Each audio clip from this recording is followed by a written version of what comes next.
As a writer, I am no stranger to inspiration. It is a wave on which I sail to creative excellence.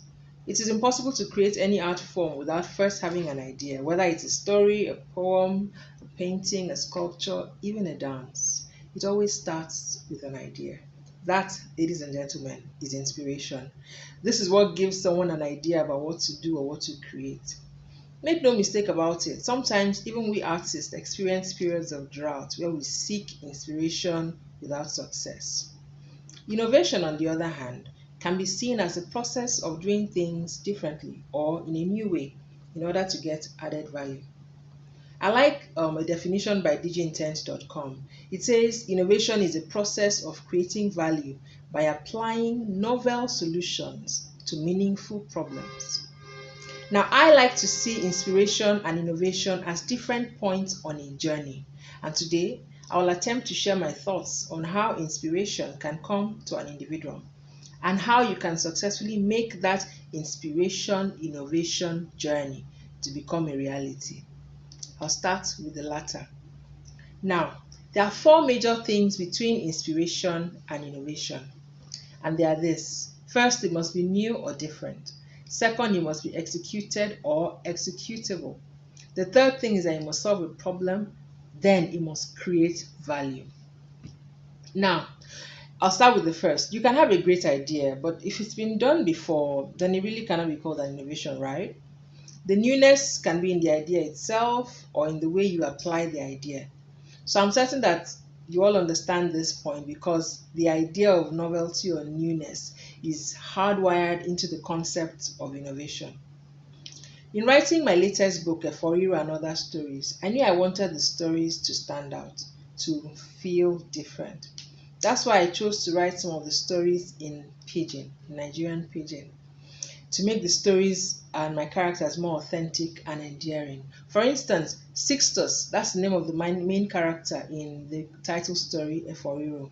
He thinks and speaks in Nigerian Pidgin, and his travels take on an added humor and spice for this reason. People have called me original, daring, and different on account of this decision to write parts of my book in Pidgin. But for me, I simply saw an opportunity and I took it. An opportunity to use my creativity in an innovative way. Now, the second thing is that no matter how sweet your idea sounds, no matter how mind-blowing it is, it remains just an idea until you carry it out. So action or execution, as the case may be, is an important step in the journey from inspiration to innovation. Without action, there probably will be no cell phone today or no internet connectivity. These things would have remained ideas in people's minds without ever providing the world with such useful tools. If I, for instance, had been content to just play with or toy with the ideas of poems and stories in my mind, I may have had lots of fun in my head. I may have had serial braingasms, but in the end, I would only have denied the world of the pleasure and lessons inherent in my writing. What good would that be? The third point is that an idea or inspiration must have the capacity to solve a problem, particularly a problem that is meaningful. Now, many artists struggle with this because art is not inherently designed to solve specific problems. However, art can engender change, a change in the mindset or even in behavior. And for this to happen, sometimes all that a piece of art needs to do is to create enlightenment, the kind of awareness that will make people interrogate the status quo. This has been the case with many books, from the classics down to today's literature. Many people would swear by the ideologies of Frantz Fanon, for instance. Others would tell you that their lives changed when they read classics.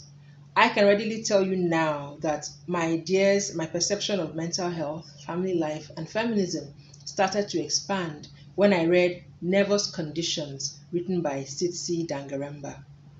Now, in engaging social issues, I decided that my writing would first of all connect with the human being, such that my stories will be the mirror which my readers will use to see life, and use also as a medium of introspection, which they could use to assess themselves and even condemn themselves.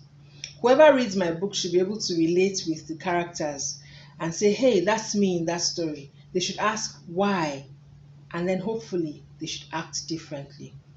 So social change is an important solution for everyone, yet it is gradual and it starts with information and ideologies such as are found in books. In addition to social change, ideas can birth innovation when they provide solutions to real or tangible problems. Think Uber, think eBay.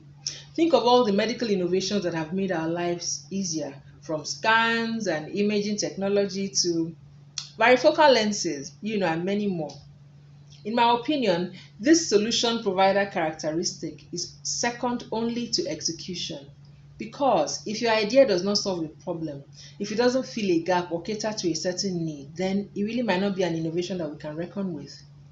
Lastly, in order to enable you move from inspiration to innovation, your idea must be able to add value. You can add value in terms of wealth, you can add value also in terms of adding satisfaction. Now, having listed these steps that can help your inspiration morph into innovation, I want to ask, how do you get inspired in the first place?